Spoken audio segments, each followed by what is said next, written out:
আচ্ছা চলো আমরা তাহলে আজকে শুরু করব হচ্ছে অ্যাটমিক স্ট্রাকচারের ডি ব্রগলি ইকুয়েশনের থ্রু দিয়ে, ম্যাটার ওয়েভের থ্রু দিয়ে। তো এর পিছনে আগে একটা জিনিস বলে নিই যে একদম শুরু থেকে যে অ্যাটমের ব্যাপারে তোমরা পড়ছিলে, সেই অ্যাটমের ব্যাপারে যাই কিছু পড়ছিলে সেখানে অ্যাটম বা অ্যাটমের মধ্যে থাকা ইলেকট্রনকে কেমন হিসাবে ডিল করা হয়েছিল, ইলেকট্রনকে একটা কণা বা পার্টিকেলের মতন করে ধরা হয়েছিল। আর লাইটকে কেমন ভাবে বলা হয়েছিল, লাইটকে তরঙ্গ বলা হয়েছিল, ওয়েভও বলা হয়েছিল, সঙ্গে আবার কণা বা ফোটনও বলা হয়েছিল। অর্থাৎ লাইটের ডুয়াল নেচার আছে, এটা এস্টাবলিশড হয়েছিল। লাইটের একটা নেচার কেমন, সেই নেচারটা হচ্ছে ফোটনের মতন, যেটা কিনা শক্তি কণা বা এনার্জি পার্টিকেল। লাইটের অন্য নেচারটা কেমন, সেটা হচ্ছে তড়িৎ চুম্বকীয় তরঙ্গ বা ইলেকট্রোম্যাগনেটিক ওয়েভ নেচারের। তো লাইটের দু রকম ব্যাপার ছিল। কিন্তু যখন আমরা ইলেকট্রনের ব্যাপারে পড়েছি, ইলেকট্রনকে খালি আমরা কণা রূপেই দেখেছি। যে ইলেকট্রন বোর থিওরিতেও যা কিছু পড়েছি, ইলেকট্রন ঘুরছে, কোন রেডিয়াসে ঘুরছে, তার এনার্জি ফিক্সড, ভেলোসিটি কত, যখন ঘুরছে তখন তার স্পিড কত, ভেলোসিটি কত, সবকিছু দিয়ে আমরা দেখেছি ইলেকট্রনকে কণা রূপে। তো এখন ওই জন্য আমরা ডি ব্রগলি কি বলছেন, 1924 সালের ঘটনা। ডি ব্রগলি বলছেন যে যদি লাইট তার ডুয়াল নেচার থাকতে পারে, কি কি নেচার, একটা হচ্ছে কণা ধর্ম, সেটা হচ্ছে কি ফোটন কণা, শক্তি কণা, আর একটা হচ্ছে তরঙ্গ ধর্ম। কেমন তরঙ্গ, তড়িৎ চুম্বকীয় তরঙ্গ। তাহলে ইলেকট্রন যাকে কিনা কণা হিসেবে ভেবেছি, সেটা কি স্থির কণা না গতিশীল কণা? তাহলে গতিশীল কণার মধ্যেও কিন্তু তরঙ্গ ধর্ম ডেভেলপ করে যেতে পারে, গতিশীল কণার মধ্যেও তরঙ্গ ধর্ম ডেভেলপ করে যেতে পারে। তাহলে আমরা বলতে পারি ইলেকট্রনের মধ্যে যে তরঙ্গ ধর্ম তৈরি হবে, ওই তরঙ্গের উৎস কি, ইলেকট্রনের মধ্যে তৈরি হওয়া তরঙ্গ ধর্মের উৎস কি? তাহলে আমরা বলতে পারি ইলেকট্রন কেমন কণা, ইলেকট্রন হচ্ছে একটা গতিশীল কণা বা মুভিং পার্টিকেল। ইলেকট্রন হচ্ছে গতিশীল কণা, এনার্জি ফিক্সড, গতিশীল কণা। গতিশীল কণা যদি হয় তাহলে ওই গতির কারণে ইলেকট্রনটা একটা তরঙ্গে রূপান্তরিত হচ্ছে বা তরঙ্গ ধর্মের উৎপত্তি হচ্ছে, ওয়েভ ক্যারেক্টারিস্টিক্স। তাহলে ইলেকট্রনের তরঙ্গ ধর্মের উৎপত্তির কারণ কি, ইলেকট্রনের গতি, এত উচ্চ গতি, এত হাই স্পিড, যে সেই কারণে ইলেকট্রনের মধ্যে একটা তরঙ্গ ধর্ম তৈরি হচ্ছে। কেমন তরঙ্গ তৈরি হচ্ছে, তরঙ্গটা কি তার পজিশনকে চেঞ্জ করে করে মুভ করে করে যাচ্ছে, না একই নিউক্লিয়াসের চারপাশে তরঙ্গ আকারে এক্সিস্ট করছে? ওই একই নিউক্লিয়াসের চারপাশে গতির কারণে তরঙ্গের মতন করে এক্সিস্ট করছে, এমন তো নয় মুভ করে করে চলে যাচ্ছে এক দিকে থেকে অন্য জায়গায়। তাহলে তরঙ্গটা কেমন তরঙ্গ, এটা একটা স্থির তরঙ্গ বা স্টেশনারি ওয়েভ। আকৃতি অনেক রকম হতে পারে, কিন্তু তরঙ্গটার কি সময়ের সাথে সাথে পজিশনের পরিবর্তন হচ্ছে? তাহলে পজিশনের পরিবর্তন হলে আমরা বলতাম মুভিং। কি করে হচ্ছে, ইলেকট্রনটা নিউক্লিয়াসের চারপাশ ছেড়ে দিয়ে কি অন্য কোথাও চলে গেছে? তাহলে ইলেকট্রন তো যাই করুন না কেন সেটা নিউক্লিয়াসের চারপাশেই করে যাচ্ছে। তাহলে ইলেকট্রনের পজিশনের পরিবর্তন কি করে হচ্ছে? ইলেকট্রনের পজিশনের কোনো পরিবর্তন হচ্ছে না সময়ের সাথে সাথে, ইলেকট্রনের নিউক্লিয়াসের চারপাশেই তরঙ্গ রূপে রয়ে গেছে, তাই তো? তাহলে ইলেকট্রনের যদি সময়ের সাথে সাথে তরঙ্গের পরিবর্তন না হয়, তরঙ্গের পজিশনের কোনো পরিবর্তন না হয়, ওই তরঙ্গ কেমন বলবো, স্টেশনারি ওয়েভ বা স্থির তরঙ্গ। স্থির তরঙ্গের একটা উদাহরণ দেখে নিই। তাহলে ইলেকট্রন কেমন তরঙ্গ, ভেরি গুড, এটা মনে রাখতে হবে, ইলেকট্রন একটা স্থির তরঙ্গ, স্টেশনারি ওয়েভ। কেন স্থির তরঙ্গ, কারণ এর পজিশনে কোনো চেঞ্জ হয় না, এটা এটা এটা এই তরঙ্গ ধর্মটা নিউক্লিয়াসের চারপাশেই স্থির, কারণ নিউক্লিয়াস দ্বারা আবদ্ধ। ইলেকট্রন যাই হোক না কেন, সে কণা থাক আর তরঙ্গ থাক, এটা নিউক্লিয়াস দ্বারা আবদ্ধ, সেই কারণেই স্থির তরঙ্গ রূপে, গতিশীলতার কারণে স্থির তরঙ্গে পরিণত হয়ে গেছে, গতিশীলতার কারণে স্টেশনারি ওয়েভে পরিণত হয়ে গেছে। কিন্তু সেটা তো হোল্ড বাই নিউক্লিয়াস না, হেল্ড বাই নিউক্লিয়াস না। নিউক্লিয়াস দ্বারা যদি হেল্ড হয়ে থাকে, নিউক্লিয়াস দ্বারা যদি অ্যাট্রাক্টেড হয়ে থাকে, অ্যাট্রাক্টেড বাই নিউক্লিয়াস, তাহলে তার তরঙ্গ যতই তৈরি হোক, সেই তরঙ্গ তার নেচে নেচে নেচে নেচে অন্য জায়গায় চলে যাচ্ছে না, ওইখানে দাঁড়িয়ে আছে। তার মানে এটা কি দাঁড়াচ্ছে, ইলেকট্রনের গতিশীলতার কারণে একটা স্থির তরঙ্গ ধর্ম তৈরি হচ্ছে, ওয়েভ নেচার তৈরি হচ্ছে, এবং সেই ওয়েভটা স্থির তরঙ্গ, স্টেশনারি ওয়েভ, কারণ সেটা নিউক্লিয়াসের চারপাশেই এক্সিস্ট করছে, দূরের দিকে চলে যাচ্ছে না উইথ টাইম। ক্লিয়ার হয়েছে পয়েন্টটা? স্থির তরঙ্গ বলতে আমরা সাধারণভাবে কি বুঝি, একটা প্র্যাকটিক্যাল এক্সপেরিমেন্ট নিয়ে বুঝে নেওয়ার চেষ্টা করি। ধরে নাও একটা রাবার ব্যান্ড নিয়েছো, কি ব্যান্ড নিয়েছো, রাবার ব্যান্ড। রাবার ব্যান্ডের দুদিকটা ফিক্স করে দিয়েছো দু আঙুল দিয়ে ধরে। তো রাবার ব্যান্ডের দুদিকটা ফিক্সড দু আঙুল দিয়ে ধরে, ক্লিয়ার? নড়াচড়া করবে দুদিকটা। এবারে রাবার ব্যান্ডটাকে এরকম করে দাও, টইং করে দাও, রাবার ব্যান্ড এরকম নাচানাচি করতে শুরু করে দেবে, হ্যাঁ কি না? কিন্তু এই রাবার ব্যান্ডটা কি মুভ করতে করতে সরে যেতে শুরু করবে? কেন সরলে না? কারণ দুদিকটাকে কি করে রেখেছি, ধরে রেখেছি মানে ফিক্সড হয়ে আছে। তার মানে যদি রাবার ব্যান্ডের দুদিকটাকে আমি ধরে ফিক্স করে রেখে দিই, দিয়ে মাঝখানটাকে টয়িং করে দিই, তাহলে যে তরঙ্গটা তৈরি হয় ওটা হচ্ছে এক ধরনের স্থির তরঙ্গ। গিটারের স্ট্রিং স্থির তরঙ্গ, কারণ গিটারের স্ট্রিং এর এদিকটাও বাঁধা আছে, এদিকটাও বাঁধা আছে, মাঝখানে শুধু টয়িং করে দেওয়া হচ্ছে, তারটাতে কম্পন তৈরি হচ্ছে, যে কম্পন বা ভাইব্রেশনস এর কারণে তরঙ্গ ধর্ম তৈরি হচ্ছে, সাউন্ড ওয়েভ তৈরি হচ্ছে। তার মানে এগুলো কেমন তরঙ্গ? এগুলো এই তরঙ্গগুলো কি মুভ করে যায়? প্রোগ্রেসিভ ওয়েভ না, স্টেশনারি ওয়েভ। এরা সময়ের সাথে এদের পজিশনে কোনো পরিবর্তন হয় না। তো বিভিন্ন রকমের স্থির তরঙ্গ তৈরি হতে পারে। এই পুরোটা অনেক সময় এটা হচ্ছে এইভাবে তরঙ্গটা তৈরি হয়। যদি রাবারটা ধরো, রাবারটাকে মাঝখানে গ্রিড দিয়ে দিয়েছে, একটা রাবারটার মাঝখানে গ্রিড দেওয়া আছে, মানে এখানেও একটা, এখানেও ধরে রেখেছি, এখানেও ধরে রেখেছি, দুটো প্রান্তকে ধরে রেখেছি, মাঝখানে একটা গ্রিড দেওয়া আছে। গ্রিড দেওয়া আছে মানে বল ওই জায়গাটা থেকে কম্পন হতে পারছে, গিটের জায়গাটা থেকে কম্পন হতে পারছে, তখন এরকম ভাবে তরঙ্গটা তৈরি হচ্ছে। যেখানটা গিট দেওয়া আছে সেখানটাও তো সামহাও ধরেই রাখা হলো না, গিট দেওয়া আছে মানে, বা ধরে গেলে হাত দিয়ে আবার টিপে রেখে দিয়েছি, অর্থাৎ দুদিককেও ধরেছি, মাঝখানটাও ধরেছি, তাহলে কি মাঝখানটা তো কম্পন হবে না, তরঙ্গ তৈরি হতে পারছে না। এদিকটা তৈরি হচ্ছে, এদিকটা তৈরি হচ্ছে, তিন জায়গায় ধর গিট দিয়ে রেখেছি বা ধরে রেখে দিয়েছি, দুদিকটাও ধরে রাখা আছে। তার মানে দুটো, তাহলে স্থির তরঙ্গ তৈরি হওয়ার শর্ত কি? সেটা হচ্ছে দুদিকটা, কণার দুদিকটা দৃঢ়ভাবে আবদ্ধ থাকবে এবং কণাতে কম্পন তৈরি হবে, যে কারণে ওর সময়ের সাথে পজিশনে কোনো পরিবর্তন হবে না। লিখে রাখো শর্ত। স্থির তরঙ্গ কেমন করে তৈরি হয় তার শর্তটা লিখে রাখো। স্থির তরঙ্গ ইলেকট্রন তাহলে কেমন তরঙ্গ, এবং এই স্থির তরঙ্গের শর্ত, স্থির তরঙ্গ বা স্টেশনারি ওয়েভের অরিজিনের শর্ত, ক্রাইটেরিয়া, স্থির তরঙ্গ উৎপত্তি হওয়ার শর্ত, criteria for generating stationary wave, স্থির তরঙ্গ তৈরি হওয়ার শর্ত বা criteria for generating stationary wave. স্থির তরঙ্গ কি বলে? Stationery wave. আর গতিশীল তরঙ্গ হলে পুকুরে ঢিল ফেললে কেমন তরঙ্গ তৈরি হয়? স্থির না গতিশীল? কারণ ওই তরঙ্গটা মুভ করে করে চলে যায়, গতিশীল তরঙ্গ। শব্দ তরঙ্গ কেমন তরঙ্গ? গতিশীল, মুভ করে করে যাচ্ছে, এগুলো হচ্ছে প্রোগ্রেসিভ ওয়েভ। আর যেটা মুভ করতো না সেটা হচ্ছে স্থির তরঙ্গ, স্টেশনারি ওয়েভ। বলো, কিছুটা বলছিলে।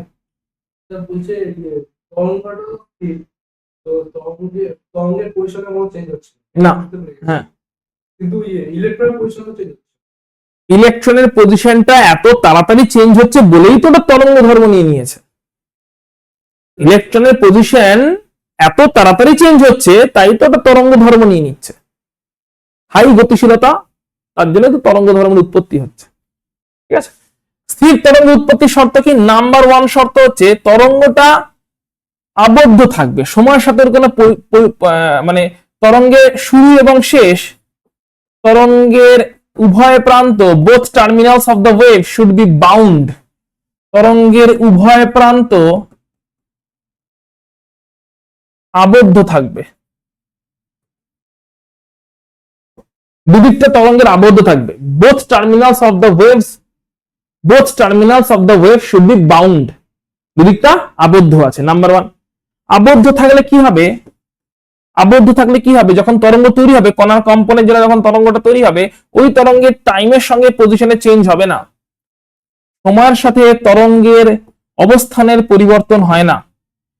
No change in position with time.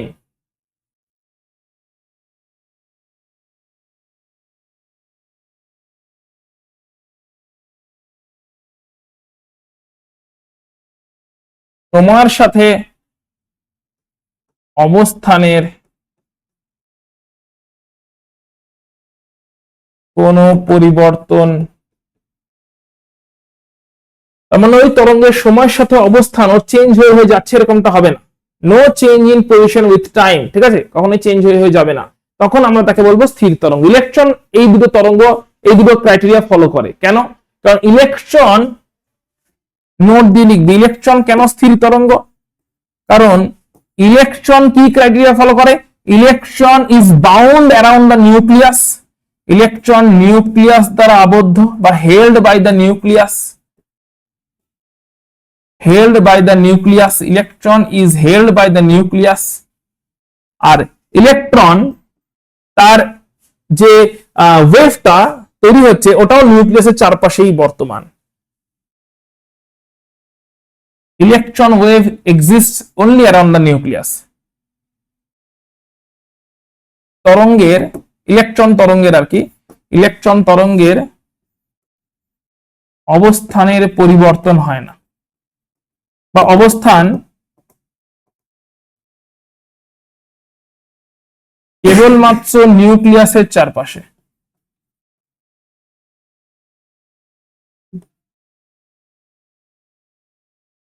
তাহলে ইলেকট্রন হচ্ছে কি? ইলেকট্রন হচ্ছে একটা নিউক্লিয়াস দ্বারা হেল্ড, নিউক্লিয়াস দ্বারা attracted, highly attracted by the nucleus. Second হচ্ছে নিউক্লিয়াসের চারপাশের অবস্থান।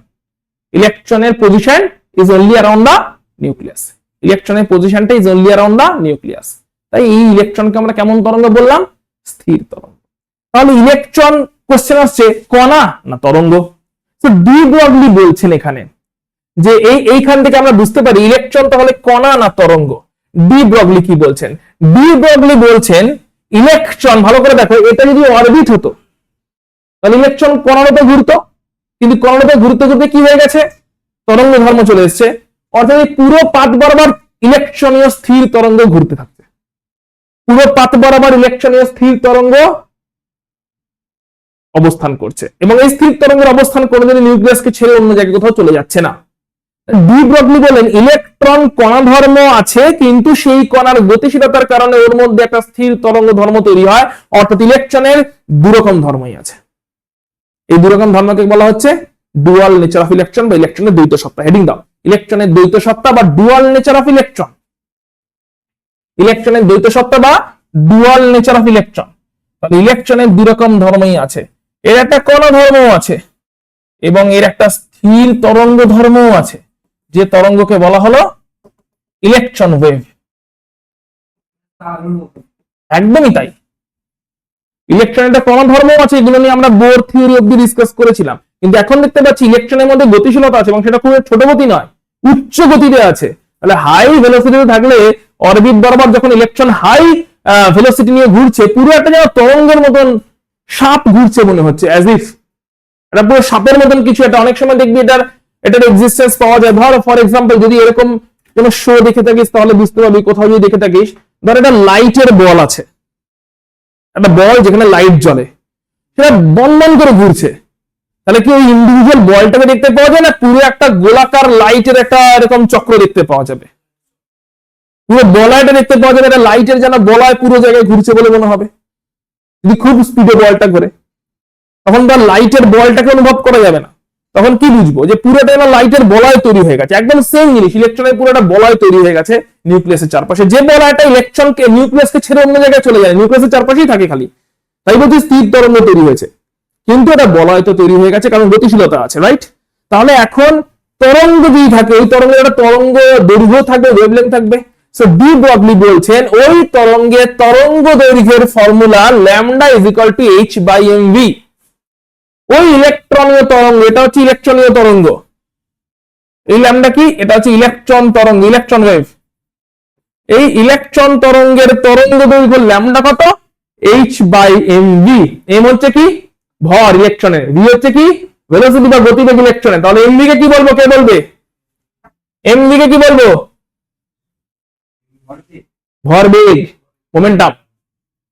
এমভি হচ্ছে ইলেকট্রনের ভরবেগ, মাস হচ্ছে এম হচ্ছে ইলেকট্রনের মাস, ভি হচ্ছে ইলেকট্রনের বেগ, এমভি হচ্ছে ইলেকট্রনের ভরবেগ, আর এইচ হচ্ছে প্ল্যাঙ্কের ধ্রুবক, প্ল্যাঙ্কস কনস্ট্যান্ট। ক্লিয়ার? তাহলে ডি ব্রগলি কি বলেন? ইলেকট্রনের কি ধর্ম আছে? তরঙ্গ ধর্ম বা দুরকম ধর্মই আছে। কোন ধর্ম তো ছিলই, তরঙ্গ ধর্ম আছে। সেই তরঙ্গ ধর্মের তরঙ্গ দৈর্ঘ্য কত? Lambda equal to h by m v, যেখানে এমভিটা কি? ভরবেগটা, মোমেন্টামটা। ক্লিয়ার? তাহলে এইটা হচ্ছে ইলেকট্রন যদি তরঙ্গ আকারে এক্সিস্ট করে তাহলে এরকম তরঙ্গ আকারে এক্সিস্ট করবে। ডি ব্রগলি শুধু এটুকুই বললেন না, আরো দুই একটা পয়েন্ট অ্যাডিশন করলেন। কি বললেন? ইলেকট্রন তো একটা কণা, ইলেকট্রন তো একটা কণা। তাহলে একটা ছোট্ট কণার যদি তরঙ্গ ধর্ম থাকতে পারে, তাহলে বড় বড় কণাগুলোর কি তরঙ্গ ধর্ম থাকবে? ছোট্ট একটা কণা ইলেকট্রন, তার যদি তরঙ্গ ধর্ম থাকতে পারে তার গতিশীলতার কারণে, তাহলে বড় বড় কণা, বল বড় কণা মানে কি বলছি বল? ইলেকট্রন, প্রোটন, নিউট্রন, এগুলো তো ছোট ছোট কণা অ্যাটমের মধ্যে। অ্যাটম নিজেও একটা ছোট কণা। ছোট কণাগুলোর মধ্যে যদি তরঙ্গ ধর্ম থাকে ওদের ঘূর্ণনের কারণে, ইলেকট্রন হাই স্পিডে ঘুরছে, এর জন্য যদি ওর মধ্যে তরঙ্গ ধর্ম তৈরি হয়, যদিও বড়টা কণাই ছিল, তাহলে কোনো বড় কণাও যদি ঘোরে তাহলে তার মধ্যেও কি তরঙ্গ ধর্ম থাকবে? কোশ্চেন 1। আর দ্বিতীয় কোশ্চেন, বড় কণা বলতেই বা কি মিন করা হচ্ছে? তুই বল, ভাব, একটা এক্সাম্পল তোর মতে বড় কণার এক্সাম্পল। ইলেকট্রনকে যখন ছোট কণা বলছি একদম ডাইরেক্ট প্ল্যানেটে চলে যাচ্ছিস, ওকে বেশ। ইলেকট্রন ছোট কণা, ছোট কণার রেফারেন্স হচ্ছে ইলেকট্রন, তাহলে সেই এসপেক্টে বড় কণা বললে তোর মাথায় কি আসছে?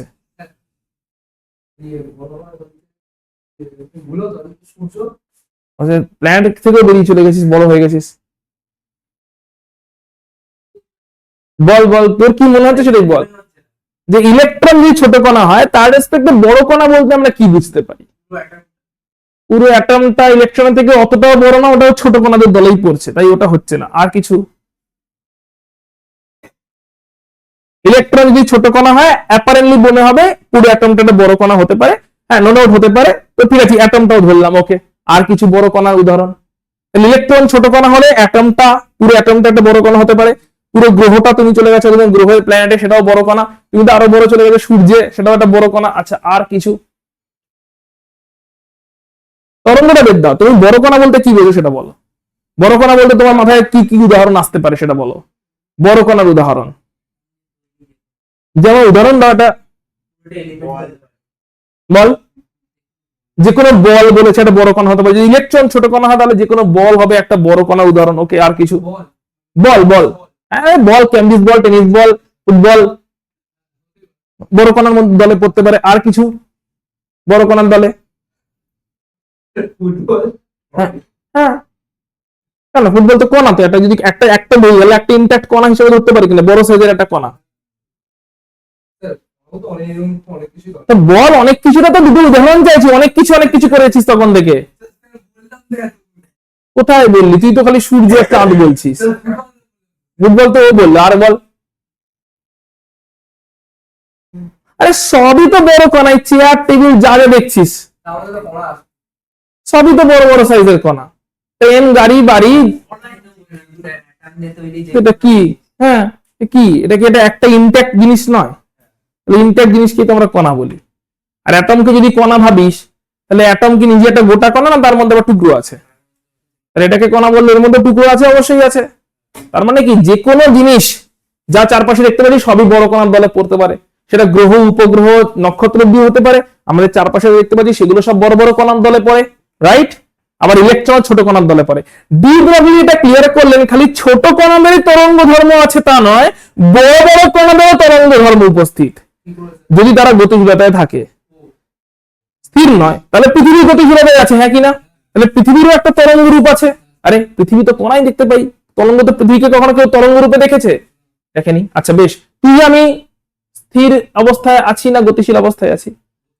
পৃথিবীর মধ্যে আছি গতিশীল অবস্থায়, পৃথিবীর মধ্যে ভাবলে স্থির, আর পৃথিবীর বাইরে থেকে দেখলে গতিশীল অবস্থায় আছে, রাইট? তো আমাদেরও কি তরঙ্গ ধর্ম আছে? মানে আমরা কি কণা নই, না তরঙ্গ হিসাবে এক্সিস্ট করছি? দুটোই এগেন। তার মানে প্রত্যেকে একটা টেনিস বল, একটা ক্রিকেটের বল করলো, একটা ফুটবলার শট মারলো, ওই ফুটবলটা যখন শট পেলো, গতিশীলতা পেলো, ওর মধ্যে কি কণা ধর্ম আছে না তরঙ্গ ধর্ম আছে? ক্লিয়ার। তাহলে ফুটবল কখন তরঙ্গ হয়ে গেল? কথা ঢুকছে? তার মানে কিন্তু আমরা কি অ্যাপারেন্টলি কি ফুটবলকে তরঙ্গ হিসেবে দেখি, কণা হিসেবে দেখি? তাহলে এখানে ডাউট তৈরি হচ্ছে যে বড় বড় কণাকে তো আমরা কণা হিসেবেই দেখি, তরঙ্গ ধর্ম কোত্থেকে আসছে? তো এখানে একটা পয়েন্টটা বোঝো। ডি ব্রগলি তাহলে কি বলেন? নোট দিয়ে এটা লিখেছি ইকুয়েশনটা। ডি ব্রগলি এবার নোট দিয়ে লিখবেন, নোট দিয়ে লিখবে ডি ব্রগলির এই কথাটা মেনে ছিল, এই তরঙ্গ ধর্ম, বা এটাকে লিখবে পদার্থের তরঙ্গ ধর্ম বা ম্যাটার ওয়েভ। শুধু ইলেকট্রনের জন্য বলছেন না, পদার্থের ইলেকট্রনের জন্য বলে শুরু করলেন গল্প, তারপর বলে সবার আছে। পদার্থের তরঙ্গ ধর্ম যেরকম ছোট থেকে ছোট কণা, ক্ষুদ্রাতি ক্ষুদ্র কণা ইলেকট্রনের জন্য বর্তমান, তেমনি এই পদার্থের তরঙ্গ ধর্ম বড় সাইজের কণা যাকে বলে ম্যাক্রো পার্টিকেল। ম্যাক্রো পার্টিকেল মধ্যে ট্রেন, বাস, গাড়ি বাড়ি সব পড়ছে। মাইক্রো পার্টিকেলদের জন্য যেরকম বর্তমান, মাইক্রো পার্টিকেল বা sub atomic particle like electrons, ওদের জন্য যেরকম বর্তমান, সেরকম ম্যাক্রো পার্টিকেল মানে যারা বড় আকারে কণা তাদের জন্য বর্তমান। তখন তরঙ্গটাকে আর ইলেকট্রন তরঙ্গ বলছেন না, বলছেন এটা ম্যাটার ওয়েভ, পদার্থের তরঙ্গ। প্রত্যেক পদার্থের সঙ্গে একটা করে তরঙ্গ আছে। এই তরঙ্গটাকে উনি নাম দিলেন পাইলট ওয়েভ। পাইলট ওয়েভ মানে অ্যাজ ইফ প্রত্যেকটা গতিশীল কণাকে তার সঙ্গে যুক্ত থাকা একটা তরঙ্গ গাইড করে নিয়ে যাচ্ছে। মানে এই যে আমি মুভ করলাম, অ্যাজ ইফ একটা তরঙ্গ আমাকে গাইড করে নিয়ে যাচ্ছে আমার ডাইরেকশনটাতে। এই আমি পেনটাকে ছুঁড়ে তোমাকে দিলাম, অ্যাজ ইফ এই পেনটাকে নিয়ে গেল এখান থেকে ওখানে, ওর সঙ্গে সঙ্গে একটা তরঙ্গ গেল যেটা কিনা পেনটাকে পজিশন মুভ করতে হেল্প করলো। অর্থাৎ যে কোনো গতিশীল কণা, এটা কণা কিনা, হ্যাঁ কিনা, যে কোনো গতিশীল কণা যখন গতিশীলতা পাচ্ছে তখন ওর সামনে অ্যাজ ইফ একটা গাইডিং ওয়েভ থাকছে যে ওই কণাটার রাস্তাটা ঠিক করে দিচ্ছে। প্রত্যেক গতিশীল কণার মধ্যে একটা ওয়েভ থাকে এবং সেই ওয়েভটা ওই কণার রাস্তাটা ঠিক করে দিচ্ছে।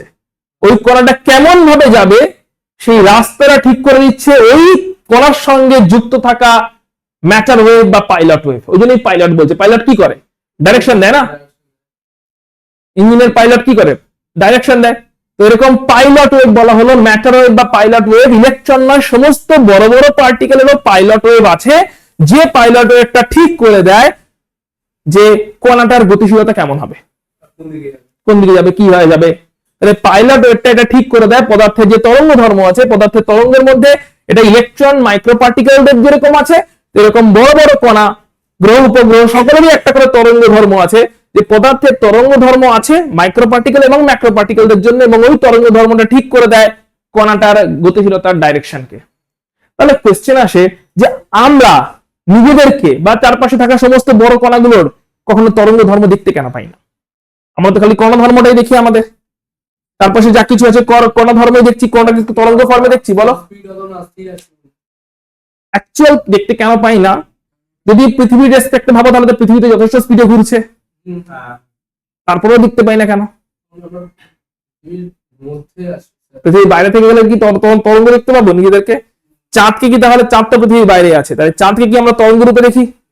স্টিল কণা রূপে দেখি, রাইট? চাঁদের স্পিড কি স্লো? যথেষ্ট স্পিড, পৃথিবী ইটসেলফ যথেষ্ট স্পিডে ঘুরছে, চাঁদকে দেখতে পাচ্ছি না। তার মানে ব্যাপারটা কি? কারণটা শুধু স্পিডের নয়, স্পিডে যথেষ্ট আছে। দূর থেকে তখন বলে মিল্কি ওয়ে কে যদি বাইরে থেকে দেখি, মিল্কি ওয়ে কে কি কণার মতন দেখি না তরঙ্গের মতন দেখি? মিল্কি ওয়ে আকাশগঙ্গা ছায়াপথ, আকাশগঙ্গা ছায়াপথে যদি একটা ছবি দেখি, চলো দেখে নেওয়া যাক।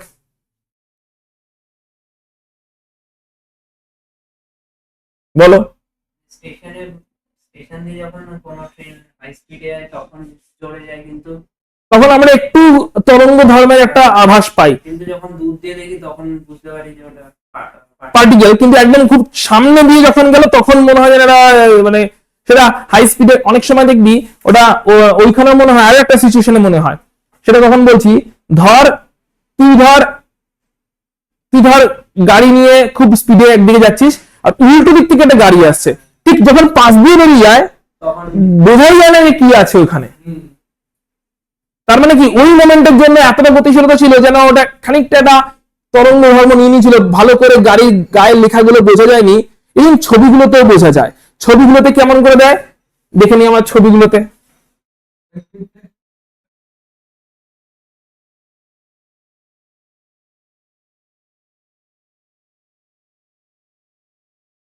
ব্লারিনেসটা বোঝা যাচ্ছে, ব্লার হয়ে আছে না, চারপাশটা তরঙ্গের মতন হয়ে আছে না, বোঝা যাচ্ছে যে কি আছে এক্স্যাক্টলি পাশে।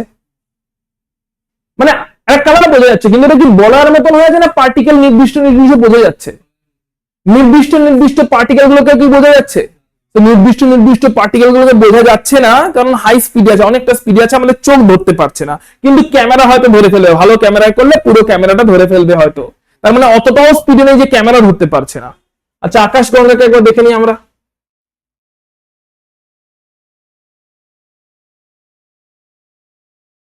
কি মনে হচ্ছে আকাশগঙ্গা তরঙ্গ না কণা? দেখে কি মনে হচ্ছে? কণা দেখতে পাচ্ছি সেখানে, পুরো আকাশগঙ্গাটাকে, পুরো মিল্কি ওয়েটাকে। কিভাবে আছে মনে হচ্ছে? অনেকটা দূর থেকে দেখছি, হ্যাঁ কিনা? তাহলে অনেকটা দূর থেকে যদি এটাকে দেখার চেষ্টা করা হয় তাহলে কি মনে হচ্ছে? এখানে তো আছে তো অনেক কণাই, রাইট? আছে কি গ্রহ, উপগ্রহ, নক্ষত্র, গ্রহাণু গ্রহাণু গ্রহাণুপুঞ্জ, অ্যাস্ট্রয়েডস, ধূমকেতু, এসবই তো আছে, ইয়েস অর নো? এসবই তো আছে। তাহলে মিল্কি ওয়ে বা আকাশগঙ্গাকে দেখলে আমাদের মনে হচ্ছে যেন তরঙ্গ ফর্মে আছে। মিল্কি ওয়ে বা আকাশগঙ্গাকে দেখলে আমাদের যেন মনে হচ্ছে যে মিল্কি ওয়ে বা আকাশগঙ্গাকে দেখলে মনে হচ্ছে তরঙ্গ ফর্মে আছে, কারণ আকাশগঙ্গা ঘুরছে যথেষ্ট স্পিডে। প্রত্যেক পদার্থের একটা তরঙ্গ ধর্ম আছে। তরঙ্গ ধর্মটা বুঝতে কেন আমরা পারি না? যদি বড় সাইজের কণা হয়ে যায়, ছোট কণার জন্য আরামসে বুঝতে পারা যায়, ইলেকট্রন প্রোটন যেগুলোকে আরামসে বলা যায়, কিন্তু বড়দের জন্য কেন বুঝতে পারি না সেটা আমরা এখন দেখব। তার কারণটা হচ্ছে যখনই পার্টিকেলের সাইজ বড় হয়ে গেছে, কি হয়ে গেছে পার্টিকেলের size? Lambda is equal to কি বলেছে? এইচ বাই, তার মানে দাঁড়াচ্ছে যদি ভেলোসিটি ফিক্স থাকে, ভি যদি কনস্ট্যান্ট হয়, এইচ তো এমনি কনস্ট্যান্ট, ভিটাও যদি কনস্ট্যান্ট হয়, তার মানে দাঁড়াচ্ছে ল্যামডা ব্যস্তানুপাতিক বা inversely proportional with m, right? এবারে বল এম যদি ছোট হয়, এম যদি খুব ছোট হয়, ক্ষুদ্র, ইয়েস, তার মানে তরঙ্গ দৈর্ঘ্য তখন অনেক বড়। তরঙ্গ দৈর্ঘ্য তাই বুঝতে পারি যার মাস খুব ছোট, যেমন ইলেকট্রন, তার মাস এত ছোট, তার যে তরঙ্গ দৈর্ঘ্য অনেকটা, আর তরঙ্গ দৈর্ঘ্য বড় হলে আমাদের পক্ষে বোঝা সুবিধা, সহজ। ঠিক আছে? এবারে একটা গাড়ি, একটা ট্রেন, একটা সূর্য, পৃথিবী, গ্রহ, উপগ্রহ, এরা কি মাস ছোট না বড়? মাস যদি বেশি হয় তাহলে তরঙ্গ দৈর্ঘ্য এতটাই ছোট হয়ে যাচ্ছে, কতটা ছোট হচ্ছে? 10⁻³ রেঞ্জে চলে যাচ্ছে। এত ছোট তরঙ্গ যদি থাকেও বা কি যায় আসছে, এই তরঙ্গ যদি নাই মাপতে পারি। একটা ক্রিকেটার ব্যাট করছে, বল আসছে, ওই বলের সঙ্গে অ্যাসোসিয়েটেড একটা তরঙ্গ আছে, বলের ভর আছে, ভরের সঙ্গে অ্যাসোসিয়েটেড একটা তরঙ্গ আছে। তরঙ্গ থাকার জন্য বলটার নির্দিষ্ট পজিশন কি বোঝা যাওয়ার কথা? তরঙ্গ ধর্ম যদি কারোর থাকে তাহলে কি তার নির্দিষ্ট পজিশন ধরতে পাওয়া যাওয়ার কথা না? তরঙ্গ মানে পুরোটা বলয় মতন হয়ে যাচ্ছে, ছড়িয়ে যাচ্ছে ব্যাপারটা। তাহলে তরঙ্গ মানে হচ্ছে গতিশীলতার কারণে ব্যাপারটা ছড়িয়ে গেলে নির্দিষ্ট পজিশন বুঝতে পারার কথা নয়। এবারে বলের সঙ্গে যদি একটা তরঙ্গ থেকে থাকে তাহলে বলের নির্দিষ্ট পরিমাণ বুঝতে পারার কথা নয়। যদি কথা না হতো তো সবাই বোল্ড হয়ে যেত, হয়তো কোনোদিনই হতো না। কিন্তু তারপরেও বলের নির্দিষ্ট পরিমাণ বুঝতে পারা যাচ্ছে, নির্দিষ্ট পজিশন বুঝতে পারা যাচ্ছে। হ্যাঁ, তার কারণটা হচ্ছে বলের সঙ্গে যে অ্যাসোসিয়েটেড তরঙ্গটা আছে, ওই তরঙ্গ দৈর্ঘ্য খুবই কম। এত ছোট তরঙ্গ ওই বলটার সঙ্গে এগিয়ে গিয়ে আসছে যে তরঙ্গ দৈর্ঘ্যটার কারণে বলের পজিশনটাকে ধরতে বা বুঝতে আমাদের চোখের কোনো অসুবিধা হচ্ছে না। কিন্তু যদি ওই একই স্পিডে বলটা যে স্পিডে আসছে, ওই একই স্পিডে খুবই ছোট্ট একটা পার্টিকেল এগিয়ে আসতো, তাহলে বুঝতেই পারতাম না পার্টিকেলটা এইখানে আছে না এইখানে আছে। তখন মিস করতাম অবশ্যই, ইনস্ট্রুমেন্ট অব্দি বুঝতে পারে না, কারণ ওর তরঙ্গ দৈর্ঘ্য অনেকটা। তার মানে বল পার্টিকেলটা সেম টাইমে পুরো একটা তরঙ্গ দৈর্ঘ্যের যে কোনো জায়গায় থাকতে পারে, হ্যাঁ কি না? বুঝতে পারবো? এখানেও থাকতে পারে। একটা তরঙ্গ মানে তো এইটা একটা তরঙ্গ, যদি এইটা একটা তরঙ্গ, তাহলে একটা পার্টিকেল ধরলাম এটা পুরো তরঙ্গ, কোন একটা মোমেন্টে এইটা একটা ফুল তরঙ্গ দৈর্ঘ্য, ইয়েস অর নো? এইটা হচ্ছে একটা ফুল তরঙ্গ দৈর্ঘ্য, ক্লিয়ার? এইটা হচ্ছে একটা ফুল তরঙ্গ দৈর্ঘ্য, ক্লিয়ার? বুদ্ধি করে বল এই ফুল তরঙ্গ দৈর্ঘ্যের মধ্যে যে কোনো একটা পজিশনে পার্টিকেলটা থাকতে পারে, হ্যাঁ কি না? এক্সাক্ট পজিশন কি ধরতে পারবো? কখন ধরতে পারছি না পজিশনটা? তাহলে যখন তরঙ্গ ধর্মটা প্রকট বেশি, কখন? যখন মাসটা খুব ছোট। আর মাসটা বড় হয়ে গেলে তখন এই তরঙ্গ দৈর্ঘ্যটা যেহেতু ছোট হয়ে যাচ্ছে, মানে দেখ এবার তরঙ্গ দৈর্ঘ্যকে ছোট করছি, তরঙ্গ দৈর্ঘ্য এইটুকু করে দিলাম, তরঙ্গ দৈর্ঘ্য আরো ছোট করে দিলাম, তরঙ্গ দৈর্ঘ্য আরো ছোট করে দিলাম, বিন্দু হয়ে গেল। এবার বুঝতে পারছি কিনা? এটাই ধর তরঙ্গ দৈর্ঘ্য ছোট হয়ে গেছে, আরো ছোট হয়ে গেছে। তখন এরকম মনে হলো না যে তরঙ্গটাই ছোট ছোট হয়ে গিয়ে একটা পার্টিকেল হয়ে গেল? উল্টো জিনিসটা মনে হলো কিনা, তরঙ্গ দৈর্ঘ্য এত বড় ছিল যে এত বড় তরঙ্গ দৈর্ঘ্যের মধ্যে পার্টিকেলটা যে কোনো জায়গায় থাকতে পারে, তারপর তরঙ্গ দৈর্ঘ্য ছোট হচ্ছে, তরঙ্গ দৈর্ঘ্য ছোট হচ্ছে, তরঙ্গ দৈর্ঘ্য ছোট হচ্ছে, তরঙ্গ দৈর্ঘ্য ছোট হচ্ছে, পুরো মিলে যাচ্ছে অটোমেটিক, মানে পুরো তো মিলছে না, কিন্তু ছোট হতে হতে ছোট হতে হতে এত ছোট হয়ে গেছে তরঙ্গ দৈর্ঘ্য যেন মনে হচ্ছে ওটা একটাই জায়গা, ইয়েস অর নো? তখন তাকে আমরা কি রূপে দেখছি? তাহলে এবার বুদ্ধি করে বল কোনটা আসল ধর্ম পদার্থের? কোনটা? আসল ধর্ম পদার্থের তরঙ্গটাই আসল ধর্ম, কেন স্যার? কারণ তরঙ্গ দৈর্ঘ্য ছোট হয়ে গেলে তখনই কণা তৈরি হয়। এটা ব্যাক ক্যালকুলেশন হয় না। কোনটার বল? কণা এক্সপ্যান্ড হয়ে তরঙ্গ হয়ে যায়। কারণ হচ্ছে কণা এক্সপ্যান্ড হয়ে তরঙ্গ হবে, এইটা যদি আমরা বলি, তাই তো, যে কণা এক্সপ্যান্ড হলো দিয়ে তরঙ্গ হলো, কথা হচ্ছে কণা হঠাৎ করে এক্সপ্যান্ড হবে কেন? এর মধ্যে বেগ আছে। তাহলে কণার মধ্যে বেগ গেল মানে তখনই কণাটা এক্সপ্যান্ড হলো। এবার কণা এক্সপ্যান্ড হলে তরঙ্গ হবে, তখনই আমরা বলছি যে কণাটা তাহলে মাসটা কি হলো? কণাতে মাস ছিল একটা, এই মাসটা কোথায় গেল?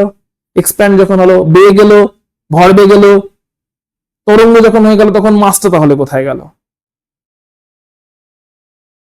ইউজুয়ালি উল্টোটাই আমরা বলতে পারি।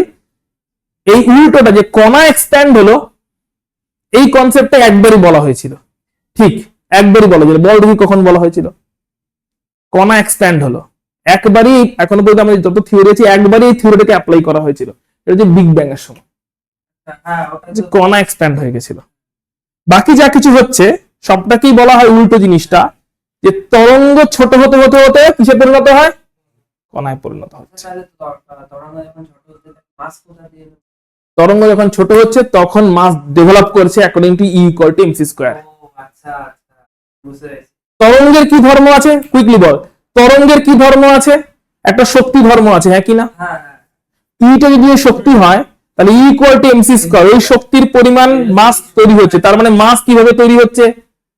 এনার্জি থেকে। এনার্জি থেকে মাস তৈরি হচ্ছে। কখন তৈরি হচ্ছে? যখন তরঙ্গটা আস্তে আস্তে, মানে তরঙ্গ যখন বড় আছে তখন ওর মধ্যে তো মাস আছে, কিন্তু এতই নেগলিজেবল মাস যে ধরতেই পারছি না, মনে হচ্ছে যেন সবটাই এনার্জি আছে। তরঙ্গ যখন সাইজে ছোট হচ্ছে, দৈর্ঘ্য কমছে, তখন ওর মাসটা আস্তে আস্তে ফিল করতে পারছি। যখন অনেকটা ছোট হয়ে একটা কণায় পরিণত হয়ে যাচ্ছে তখন বলছি হ্যাঁ মাসটা দেখতে পাচ্ছি। এই বলছি এনার্জি আর মাস ইন্টার কনভার্টেবল।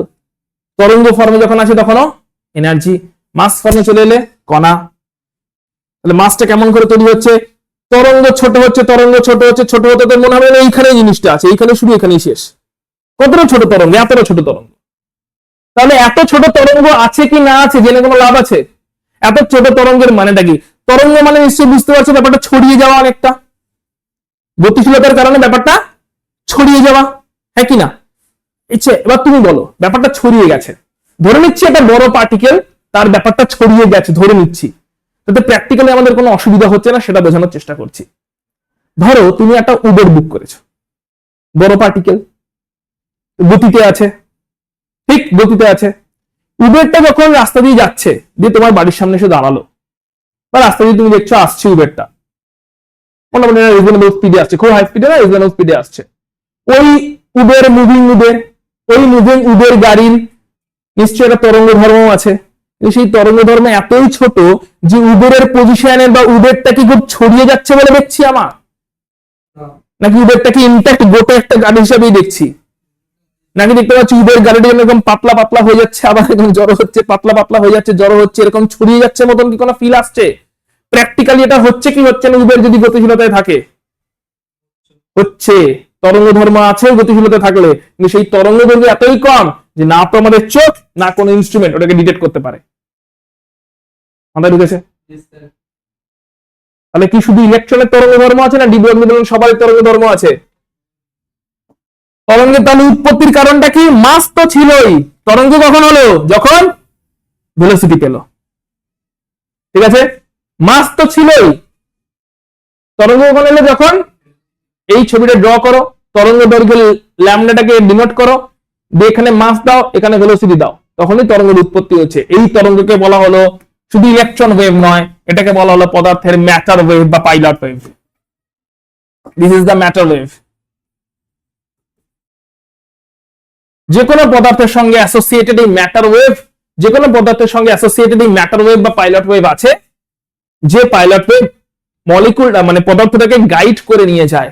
মাস তো ছিলই, যে মোমেন্টে ভেলোসিটি পেল ওই মোমেন্টে তরঙ্গ ধর্ম ডেভেলপ হলো, যার দৈর্ঘ্য হচ্ছে ল্যামডা, এবং এই ল্যামডার মান কত? h বাই ভরবেগ, h বাই ভরবেগ।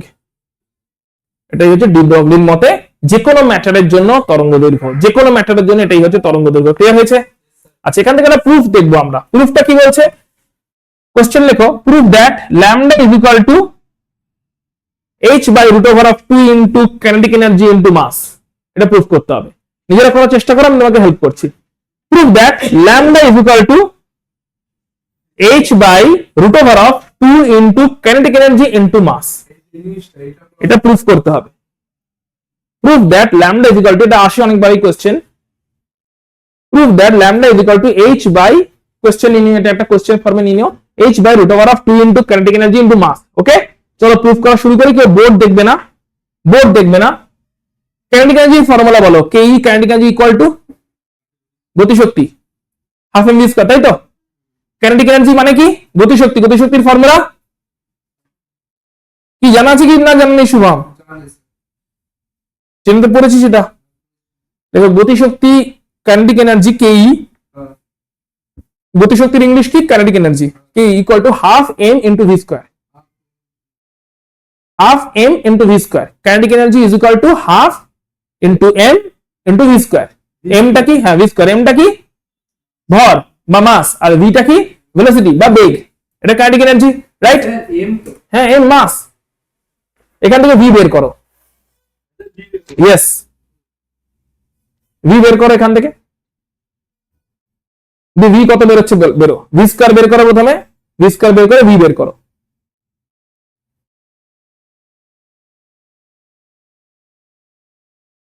প্রথমে ভি স্কয়ার বের করবে, তারপরে ভি বের করবে। ভিটা কত বেরিয়েছে বলবে। ভি স্কয়ার বের করো, তারপরে ভি বের করো। কত বের হলো কোস্ট অফ ভি?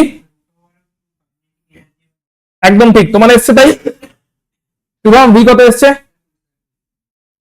এবার তুই ভি বের করেছিস কোস্ট অফ। এবার ল্যামডা ইকুয়াল টু কি? h বাই, ওইখানে ভিটা পুট করো।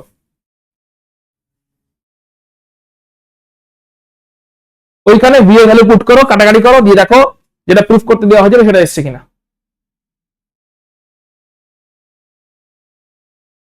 শুভমের ভি বের হলো,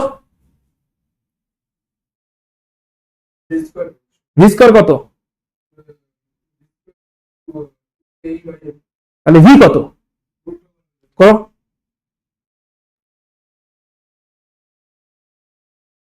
ভি কত বেরোলো? তুই ওইখানে করছিস কেন? আমাকে প্রবলেমটা প্রথমে বলবি। তোর খাতায় আর জায়গা নেই। হ্যাঁ, পরপরই তো চলছে। আলাদা করে যদি বের করতে বললে সেটা ফেস চেকে না করে ওইখানে গিজি করে করছিস কেন, যেটার সঙ্গে ওটা কোনো রিলেভেন্সি নেই। যেখানে করছিস ওইখানে যে ডায়াগ্রাম আছে যা আছে তার সঙ্গে ওটা সম্পর্কযুক্ত, জোর পাশে লিখছিস, যেখানে সেখানে লিখিস কেন তুই এরকম করে? এই জন্য মার্কস কাটা গেছে অ্যাকচুয়ালি। তুই নিজেই পরে বুঝতে পারিস না যে কোনটার জিনিস কোনটা লিখে দিলি। কোন একটা অঙ্ক যখন শেষ হয় ওটাকে আগের জায়গায় কেন লিখেছিস, পরের জায়গায় পরে কেন যাসনি? যেখানে সেখানে যা খুশি লিখে দিলে নিজেই বুঝতে পারবি না পরে। প্রুফ হয়েছে? অভিনব হয়েছে? ভি বের করো। ভি কত বেরোলো তাহলে?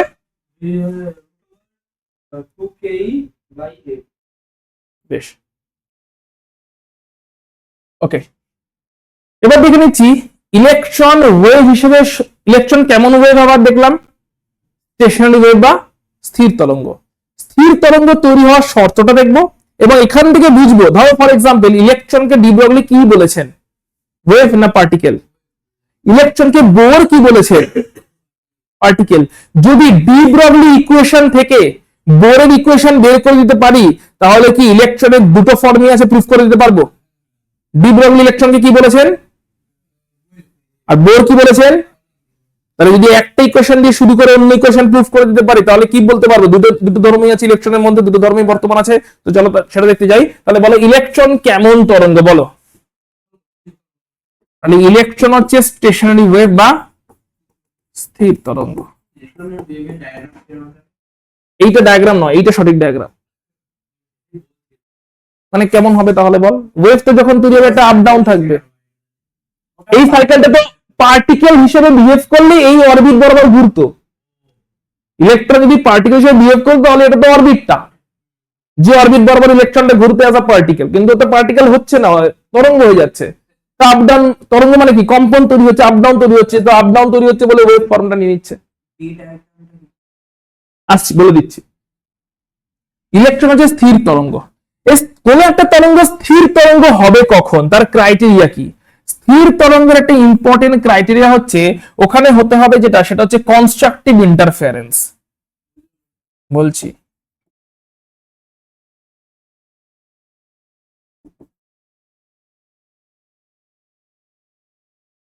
কনস্ট্রাকটিভ ইন্টারফারেন্স হতে হবে, মানে ইলেকট্রন তরঙ্গের শুরু আর শেষ একই ফেজে থাকতে হবে। শুরুটা আর শেষটা যেন একে অপরের সঙ্গে মিলে যায়, একই ফেজে থাকতে হবে। ধরলাম ইলেকট্রন তরঙ্গটা এইখান থেকে নাচানাচি শুরু করেছিল, মুভ করেছে, শুরুটা আর শেষটা কি মিলেছে? মেলেনি, কেটে গেছে। যদি শুরু, তার মানে কি এইখানে সিচুয়েশনে কি হলো, ইলেকট্রন ওয়েভের শুরুটা ইলেকট্রন ওয়েভের শেষকে নষ্ট করে দিল, হ্যাঁ কি না? তাহলে ইলেকট্রন ওয়েভটাই বিনষ্ট হয়ে গেল, হ্যাঁ কি না? ইলেকট্রন ওয়েভের শুরু আর শেষ যদি একে অপরের সঙ্গে ফেজে সেম না হয় তাহলে পুরো ওয়েভটা নষ্ট হয়ে যাচ্ছে। Yes or no? তার মানে এই সিচুয়েশনটাকে বলছি আউট অফ ফেজ। হয় না তো এটা, out of phase interference, destructive interference. এই মিলে যাওয়া, এই ফেনোমেননটাকে বলে ওয়েভের মিলে যাওয়া, এটাকে বলে ইন্টারফারেন্স।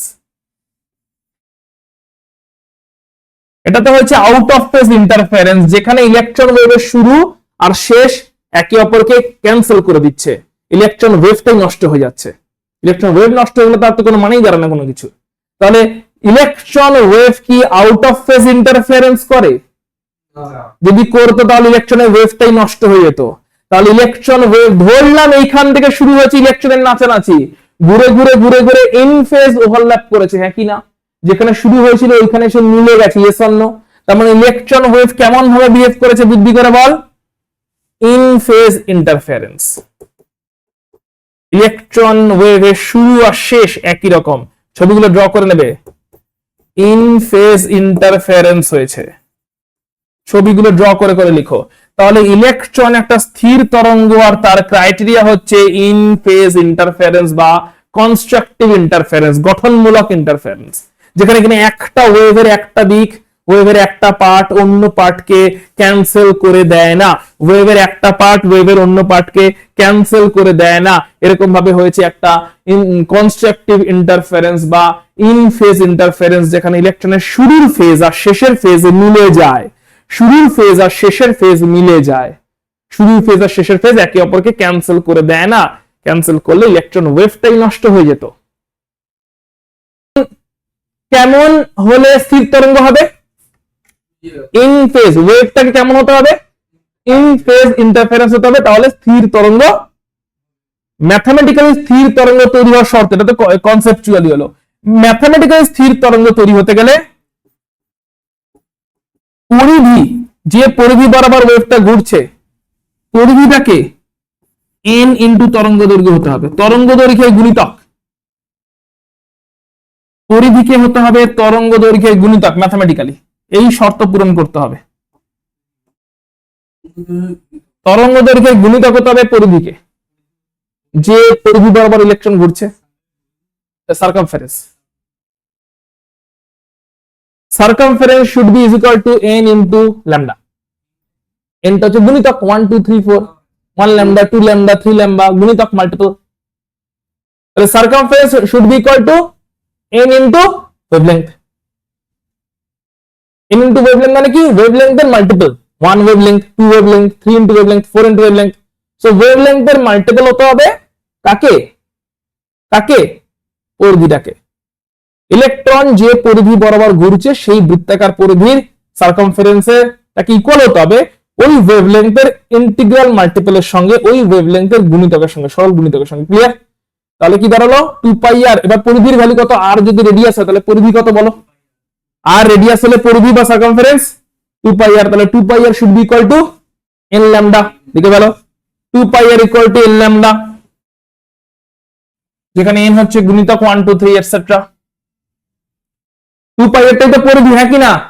2 পাই এরটাই তো পরিধি। 2 পাই এর ইকুয়াল টু কত হলো? আচ্ছা ল্যামডা কি বলেছেন ডি ব্রগলি একটু আগে বলো। ওই ল্যামডা ভ্যালু নাও এখানে পুট করো। Lambda equal to h by mv, তাহলে 2 pi r equal to n into h by mv। এখান থেকে mv আর বের করো। এমভি আর ও n by 2 pi mv r বের করবে। mv আর কত বের হচ্ছে? এবার বলো lambda equal to h by mv কোন theory? Lambda equal to h by mv কোন থিওরি? ইলেকট্রনের ওয়েভ, তাই তো? এটা হচ্ছে ডি ব্রগলি, তাই তো? এখানে ইলেকট্রন ওয়েভ হিসেবে বিহেভ করেছে। mv r equal to h by 2 pi কোন থিওরি? এটা হচ্ছে কোথায় পড়েছে? বোরে পড়েছি। mv r equal to h by 2 pi বোরের থার্ড পয়েন্ট ছিল। তাহলে ইলেকট্রন ওয়েভ থেকে ইলেকট্রন পার্টিকেল প্রুফ হয়েছে, yes or no? De Broglie থেকে কি প্রুফ করলাম? বোরকে। তাহলে আর কোন ডাউট আছে ইলেকট্রন দুটোই কিনা?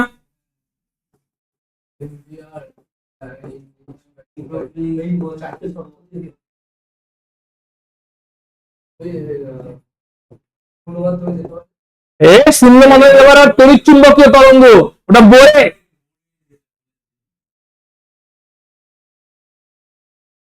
বোরের চারটে মান কি ছিল? স্থির ব্যাসার্ধের নির্দিষ্ট ব্যাসার্ধের নির্দিষ্ট দূরত্ব বরাবর ইলেকট্রন ঘুরছে, নির্দিষ্ট রেডিয়াস বরাবর। ওই রেডিয়াসে ঘোরার সময় ইলেকট্রন এনার্জি ফিক্সড, অরবিট গুলোর এনার্জি ফিক্সড।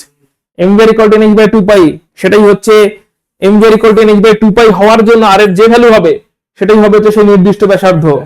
আর ইলেকট্রন কোয়ান্টাইজড ওয়েতে শক্তি শোষণ করে ফোটন থেকে, উপরে যায় নিচে নামে, কোয়ান্টাইজড ওয়েতে শক্তি বিকিরণ করে মাঝে মধ্যে। তাই মাঝে মধ্যে আমরা স্পেকট্রাম পেয়ে থাকি, লাইন স্পেকট্রাম। এমভি এর তো পুরোটাই তাহলে কনস্ট্যান্ট। বলো এমভি এর ভ্যালুটা তো পুরোটাই কনস্ট্যান্ট। কেন? আটটা ভ্যারি করবে যে না আরটাই শুধু ভ্যালু করবে, ওটা সেই পুরো nh বাই 2 পাইটা পুরোটাই তো constant। কনস্ট্যান্ট তো। h বাই 2 পাই তো constant, 1h by 2 pi, 2h by 2 pi, 3h by 2 pi. আর এর ভ্যালুর উপরে ওই n টা খালি ভ্যারি করবে। h বাই 2 পাই তো কনস্ট্যান্ট, আর এর একটা সার্টেন ভ্যালুর জন্য n টা হবে 1 বা n টা হবে 2 বা n টা 3। না মানে ওই অ্যাকর্ডিংলি হবে। আর এর ভ্যালু হবে 0.529 অ্যাংস্ট্রম, তখন n হবে 1। আর এর ভ্যালু হবে 0.529 ইনটু 2, কথা কথা বলছি, তখন n এর ভ্যালু হবে 2 এন্ড সো অন। এই চলবে। আর এর একটা সার্টেন ভ্যালুর জন্য n এর ভ্যালু 1 হবে, n এর ভ্যালু 2 হবে, n এর ভ্যালু 3 হবে। Electron wave, dual nature of electron, electron particle.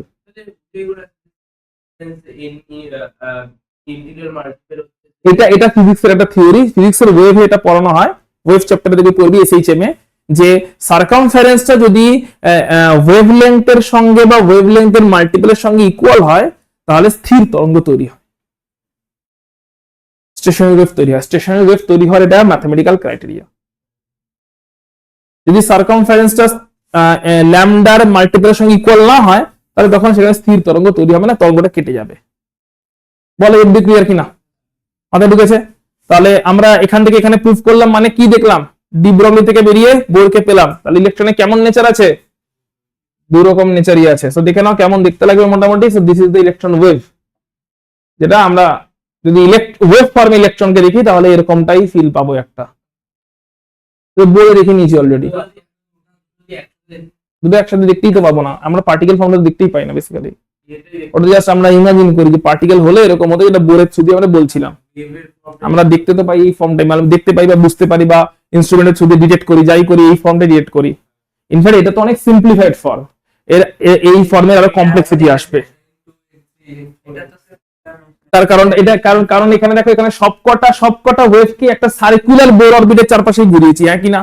কিন্তু এখানে সবকটা ওয়েভের একই রকম শেপ হবে না। ওয়েভের শেপ কেমন হবে সেটা আমরা দেখবো অরবিটাল থেকে, কনসেপ্টটা দেখবো। এতদূর ক্লিয়ার কিনা বলো? হেডিং দেবে হাইজেনবার্গস আনসার্টেনটি প্রিন্সিপাল। আচ্ছা, তার আগে একটা জিনিস দেখে নিন, এটা একটু ক্যালকুলেশন করে দেখে নিন, ভালো করে ক্যালকুলেশনটা দেখে নেন। এটা অলরেডি আমরা দেখেছি। বলছে একটা বল নিয়েছি, বলটার মাস কত বলেছে? তাহলে এটা ম্যাক্রো পার্টিকেল না মাইক্রো পার্টিকেল?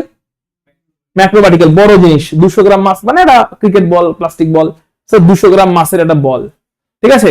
সেখান থেকে তাহলে ল্যামডা বের করছে। ওই বলের সঙ্গে ওই বলটার বেগ কত? ওই বলটার বেগও দিয়ে দিয়েছে 1 মিটার পার সেকেন্ড। হাই স্পিডে যাচ্ছে। 1 মিটার পার সেকেন্ড মানে 60 meter per minute, 60 meter per মিনিটে যাচ্ছে, মানে পার মিনিটে 60 মিটার, যথেষ্ট স্পিডে আছে বলটা। ঠিক আছে, পার মিনিটে 60 মিটার মানে আওয়ারে গেলে 3600, তাই তো, 16 to 60 3600 মিটার পার আওয়ার, কিলোমিটারে নিয়ে 1000 ডিভাইড হবে 3.6 kilometer per hour. So 3.6 kilometer hour not a small, মানে স্পিডে আছে। মেবি 3.6 কিলোমিটার পার আওয়ার হতে পারে যে কতটা স্পিড বলতে পারি, মানুষের ওয়াকিং স্পিড, নর্মাল হাঁটা স্পিড, এটাই তো স্পিডে আছে। মানুষের নর্মাল হাঁটা স্পিড বলা যেতে পারে 3.6 কিলোমিটার পার আওয়ার, এটা মোটামুটি। তো যাই হোক, একটা বলকে গড়িয়ে দেওয়া হয়েছে, ধরে নাও ওই মানুষ যে স্পিডে হাঁটছে ওই স্পিডে বলকে গড়িয়ে দেওয়া হয়েছে। তাহলে বলটার একটা স্পিড আছে, বলটার মাস কত, 200 গ্রাম। ল্যামডা, ওই বলের সঙ্গে যদি কোনো ল্যামডা থেকে থাকে, ক্যালকুলেট করছি, এইচ প্ল্যাঙ্কস কনস্ট্যান্ট জানি আমরা, মাস দিয়ে দিয়েছে কত 200 গ্রাম, আর 200 গ্রাম, আর হচ্ছে তোমার 200 গ্রামকে কেজিতে নিয়ে গেছি, 0.2 কেজি করেছি, আর তোমার ভেলোসিটি ছিল 1 meter per second, value put করেছি। তাহলে দেখো তোমার ল্যামডার ভ্যালু কত বেরিয়েছে, 10 to the power -23 picometre. Picometre মানে নিজেই হচ্ছে 10 to the power -12 মিটার,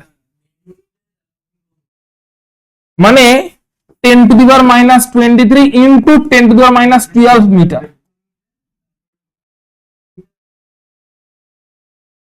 এইটা বেরিয়েছে ওই বলের সঙ্গে লেগে থাকা তরঙ্গ দৈর্ঘ্যের মান। এতই ছোট তরঙ্গে আছে না আছে, আছে থাকলেই বা কি, মানে কোন মানেই দাঁড়াচ্ছে না ব্যাপারটা। ম্যাথমেটিক্যালি কি বলবো, নেই, আছে, কিন্তু সেটার মানে কিছু ফিজিক্যালি দাঁড়াচ্ছে না, তাই তো। তো সেই জন্য এটাকে আমরা আলাদা করে মেনশন করছি না। কেন মানে দাঁড়াচ্ছে না, কারণ মাসটা কি হয়ে গেছে, বেশি হয়ে গেছে। মাসটা বেশি হলে তরঙ্গ দৈর্ঘ্য এতই ছোট হয়ে যাচ্ছে, মানে দাঁড়াচ্ছে না। ক্লিয়ার? বাড়িতে কাজ করবে এইখানে মাসটা বুঝতে পারি না, আমরা তরঙ্গ ফর্মে কখনো দেখি না। কারণ হচ্ছে ডি ব্রগলিটা কেবলমাত্র ওই জন্য, ডি ব্রগলি থ্রু দিয়ে কেবলমাত্র এটা ওই মাইক্রোদের জন্যই খালি অ্যাপ্লিকেবল হচ্ছে, ম্যাক্রোদের জন্য তো তরঙ্গ পাচ্ছিই না, বা পেলেও সেটা তো আমরা মানে দাঁড় করাতে পারছি না তার। তাই ডি ব্রগলি ওয়েভলেন্থের থ্রু দিয়ে একটা বলের তরঙ্গ দৈর্ঘ্য বের করার কোনো মানে নেই, এটাই সীমাবদ্ধতা। ইলেকট্রনের তরঙ্গ দৈর্ঘ্য বের করারই মানে আছে, সমীকরণ মানে ইকুয়েশন। ঠিক আছে, আচ্ছা, হাইজেনবার্গ এখানে এসে কি বলছে, এটা করে আমরা আজকে শেষ করব। এই ডি ব্রগলি থেকে কনসেপ্ট হুক করে হাইজেনবার্গ কি বলতে শুরু করলো, হাইজেনবার্গস আনসার্টেনটি প্রিন্সিপাল। আচ্ছা, আগেটা তো আমরা অলরেডি লিখে নিয়েছি না, ওই এম ছোট এম বড়, ওটা এক্সাম্পল দিয়ে দেখালাম। ঠিক আছে, এটা কিন্তু হাইজেনবার্গস আনসার্টেনটি প্রিন্সিপাল। মানে স্যার বাংলা এটি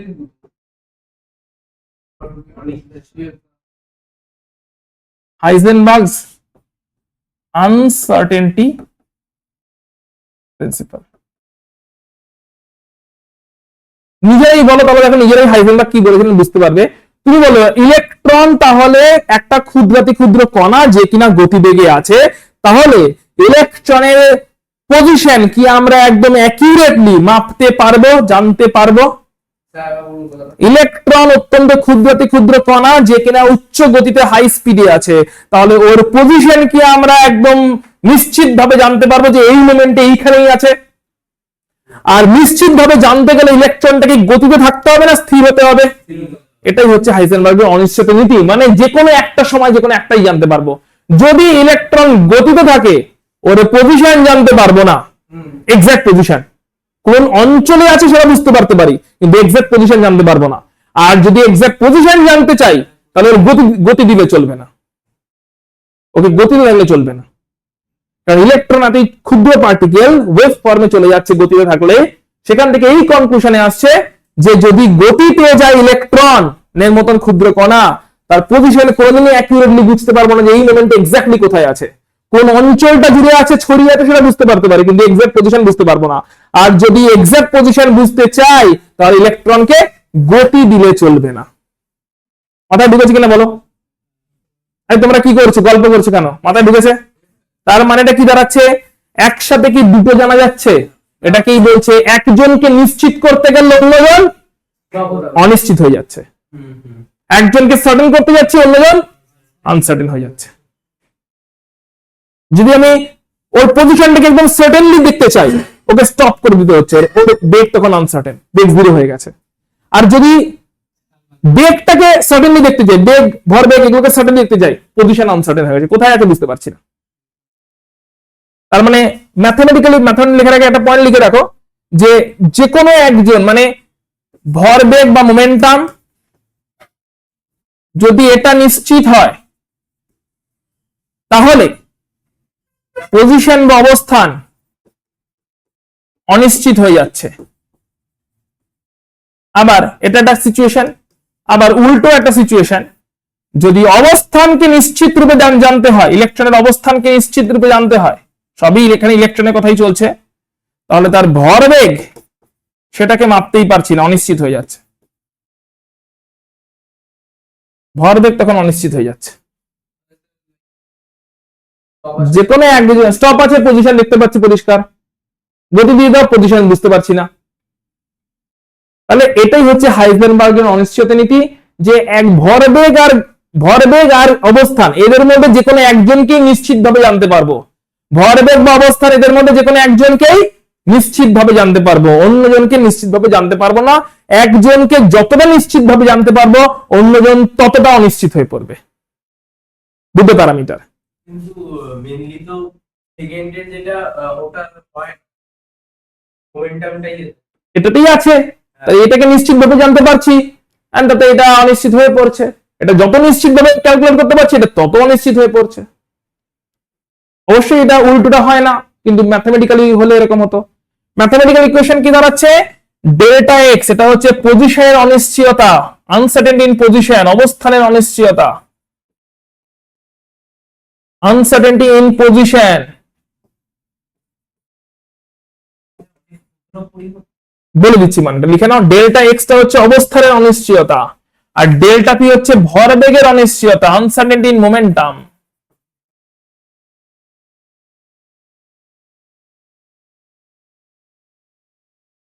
বুদ্ধি করে বলে এটা কি সমীকরণ না অসমীকরণ, ইকুয়ালিটি না ইনইকুয়ালিটি?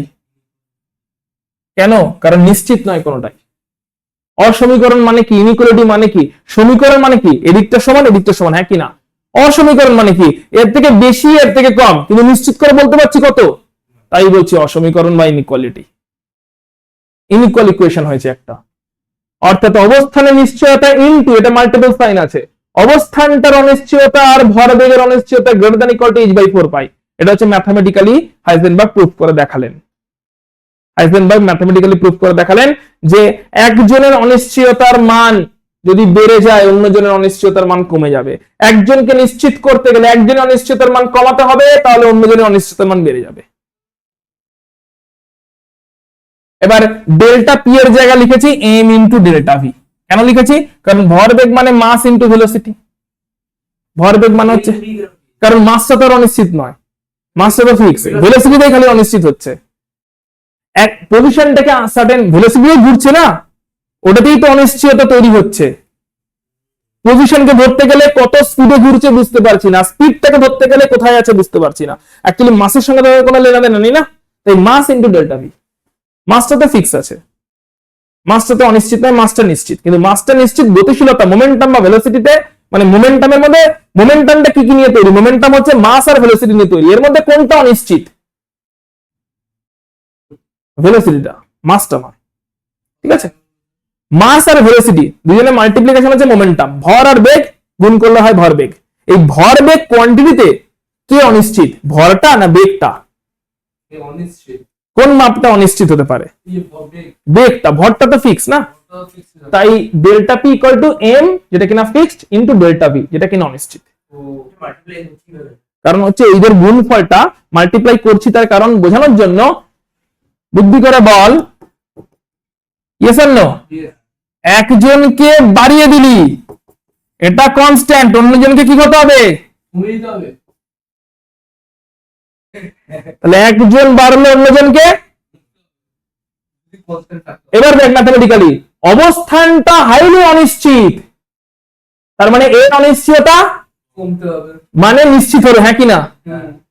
অবস্থানটা নিশ্চিত, তাহলে এটার অনিশ্চয়তা বেড়ে গেল।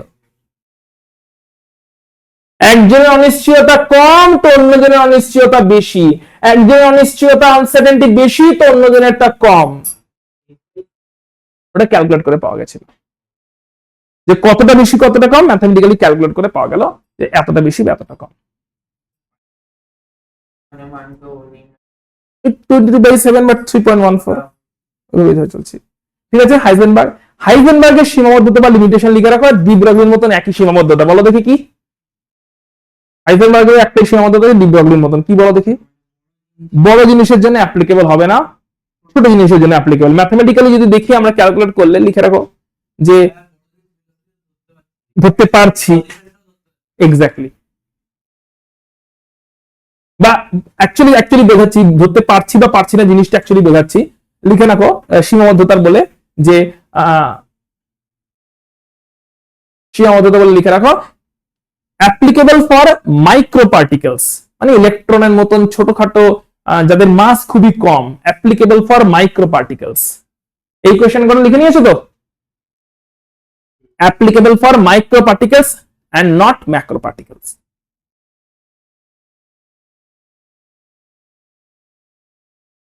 এবার এর ফিজিক্যাল সিগনিফিকেন্সটা বুঝে নাও যে কেন ডি ব্রগলিটাও খালি মাইক্রোদের জন্যই অ্যাপ্লিকেবল, সরি হাইজেনবার্গ মাইক্রোদের জন্যই হলো, ম্যাক্রোদের জন্য হলো না।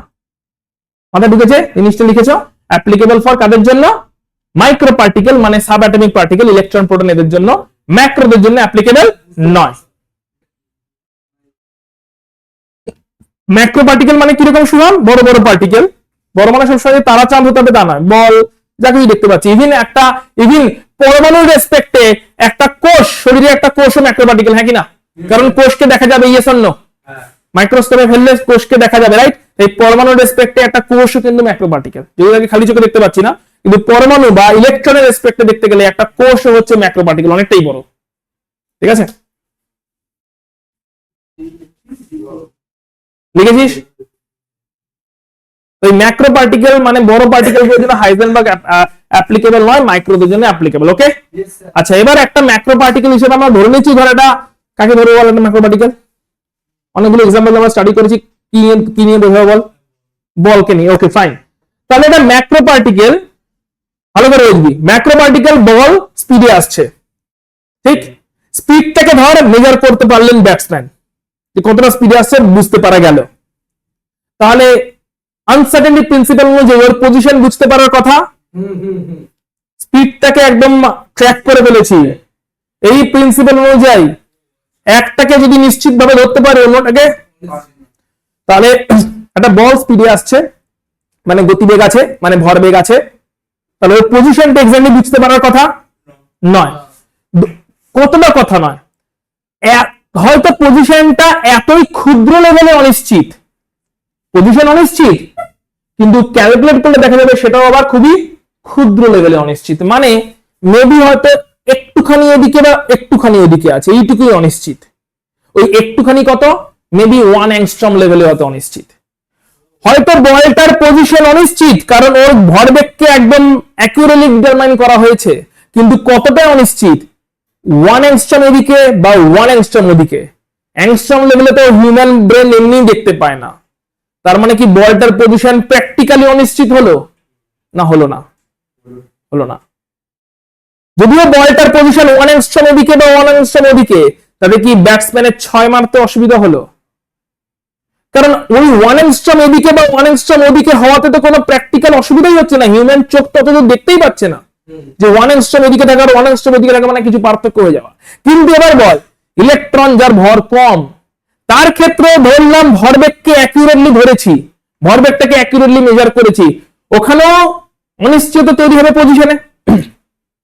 সেই পজিশনে অনিশ্চয়তা ধরলাম 1 অ্যাংস্ট্রম এদিকে বা 1 অ্যাংস্ট্রম ওদিকে। 1 অ্যাংস্ট্রম ইলেকট্রনের পজিশন এদিকে ওদিকে হয়ে যাওয়া মানে ইলেকট্রনটা পাশের অ্যাটমে চলে যাওয়া, হ্যাঁ কি না? যে 1 অ্যাংস্ট্রম এদিকে মানে ভারত পেরিয়ে পাকিস্তানে চলে গেছে ইলেকট্রনদের রেসপেক্টে, কারণ 1 অ্যাংস্ট্রম এদিকে ওদিকেই তো অ্যাটমের ডাইমেনশন রেডিয়াস চেঞ্জ হয়ে যাচ্ছে, রেডিয়াসটাই তো এত কম, অ্যাটমের রেডিয়াসই এত কম যে তার রেসপেক্টে ইলেকট্রনের পজিশনের অনিশ্চয়তা যদি 1 অ্যাংস্ট্রম এদিকে ওদিকে হয় সেটা একটা সিগনিফিকেন্স রাখছে, হ্যাঁ কি না? যে এই অ্যাটমটা বর্ডার পেরিয়ে যাচ্ছে, ভারত পেরিয়ে পাকিস্তানে, ভারত পেরিয়ে বাংলাদেশে চলে যাচ্ছে, তাহলে ওখানে কিন্তু 1 অ্যাংস্ট্রমের অনিশ্চয়তা যথেষ্ট গুরুত্ব রাখছে, কিন্তু বড় পার্টিকেলদের জন্য 1 অ্যাংস্ট্রমের অনিশ্চয়তা কোনো গুরুত্ব রাখছে তাই কাদের জন্য অনিশ্চয়তার নীতিটা অ্যাপ্লিকেবল হয়ে গেল আবার?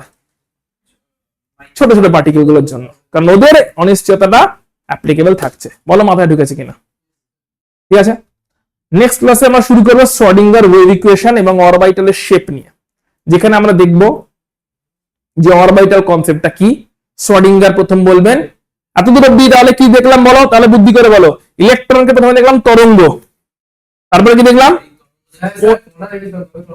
প্রথমে দেখলাম কণা, তারপরে দেখলাম তরঙ্গ, তারপরে কি দেখলাম? ওই তরঙ্গটা স্থির তরঙ্গ, তারপরে কি দেখলাম? ওই স্থির তরঙ্গের ভরবেগ তো বের করতে পারবো, কিন্তু কি বের করতে পারছি না? অবস্থান বের করতে পারছি না, অ্যাকুরেটলি বের করতে পারছি না। তাহলে ইলেকট্রনের অবস্থান অ্যাকুরেটলি বের করতে পারছি না, এক্সাক্ট অবস্থান না হয় বের করতে পারছি না। ইলেকট্রনটা ওই তরঙ্গ নিয়ে কোন জায়গায় ছড়িয়ে আছে সেটা কি বের করতে পারবো? ওই ত্রিমাত্রিক অঞ্চলটাকে বলা হবে কক্ষক বা অরবিটাল। কি বলা হবে? ওই ত্রিমাত্রিক অঞ্চলের কনসেপ্টটা আসবে শ্রোডিঙ্গারের ওয়েভ ইকুয়েশন থেকে।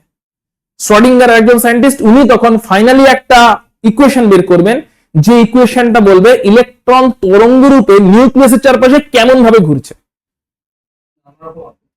নানা রকম আকৃতিতে ঘুরছে। দেখি স্যাম্পল একটা দুটো আকৃতি এখানে আছে কিনা আমাদের কাছে। থাকা উচিত ছিল।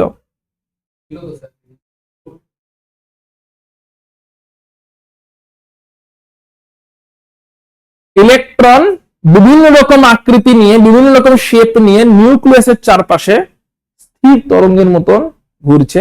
অর্থাৎ ইলেকট্রন এই পুরো তরঙ্গ অঞ্চল, এটা পুরোটা তরঙ্গ অঞ্চল, যেখানে ইলেকট্রনের থাকার চান্স আছে, বাট এই মোমেন্টে কোথায় আছে উই ডোন্ট নো। এই পুরো যে অঞ্চলটা দেখতে পাচ্ছ, এই পুরো অঞ্চলটা জুড়ে ইলেকট্রনের একটা মেঘ ছড়িয়ে আছে স্থির তরঙ্গ রূপে। এই পুরো অঞ্চলটা জুড়ে ইলেকট্রনের একটা মেঘ ছড়িয়ে আছে স্থির তরঙ্গ রূপে, কিন্তু ইলেকট্রনটা এই মেঘের এক্স্যাক্টলি কোন পজিশনে আছে সেটা জানা নেই। ওই অঞ্চলের মধ্যে আছে সেটা বুঝতে পারছি। এইখানে ইলেকট্রনটা একটা পুরো মেঘ রূপে ছড়িয়ে আছে, পুরো এইখানে ইলেকট্রনটা একটা মেঘ রূপে ছড়িয়ে আছে, এরকম ভাবে, হয়তো এরকম ভাবে বিভিন্ন রকম আকৃতি নিয়ে ইলেকট্রনটা মেঘের মতন করে ছড়িয়ে আছে স্থির তরঙ্গ রূপে একটা ত্রিমাত্রিক অঞ্চলে। যে ত্রিমাত্রিক অঞ্চলটাকে আমরা বলি অরবিটাল, কিন্তু এই ত্রিমাত্রিক অঞ্চলে কোথায় এক্স্যাক্টলি আছে বলা সম্ভব না। মজার কথাটা হচ্ছে, তারপরে আরো একটা কথা অ্যাড হবে শ্রোডিঙ্গার যখন করব, এই ত্রিমাত্রিক অঞ্চলেও আছে 100% সিউরিটির সঙ্গে, সেটাও বলা সম্ভব নয়। কি বলা সম্ভব? এই ত্রিমাত্রিক অঞ্চলে ইলেকট্রন মেঘের থাকার প্রবণতা সর্বাধিক, কারণ এই ত্রিমাত্রিক অঞ্চলে ইলেকট্রনের থাকার প্রবাবিলিটিই সর্বাধিক। ইলেকট্রন এখান থেকে জাম্প করে অন্য কোথাও চলে যেতেই পারে, যে মোমেন্টে মেজার করেছি সেই মোমেন্টে ওটা ওখানে নাই থাকতে পারে, যদি থাকতো তাহলে ওইখানেই থাকতো। দ্যাট ইজ প্রবাবিলিটি না। তাহলে প্রথম কথা কি বললাম? ইলেকট্রনের পজিশন অ্যাকুরেটলি মেজার করতে পারছি না। তারপরে বললাম ইলেকট্রনের যে ত্রিমাত্রিক অঞ্চলটাকে বলছি, ওই ত্রিমাত্রিক অঞ্চলে ইলেকট্রন যে সবসময় থাকছি তার কোনো গ্যারান্টি নেই।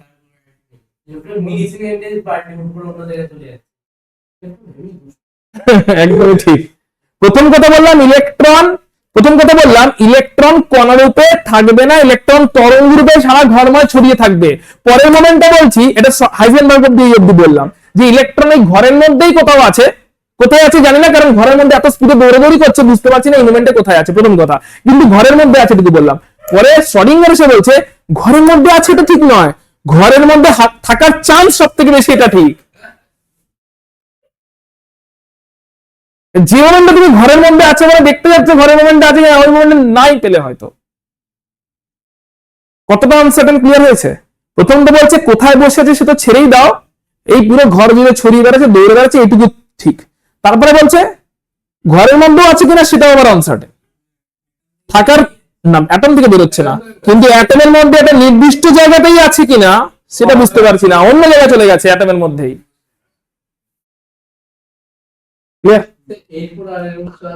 আপাতত এত দূর অব্দি থিওরি বেরিয়েছে।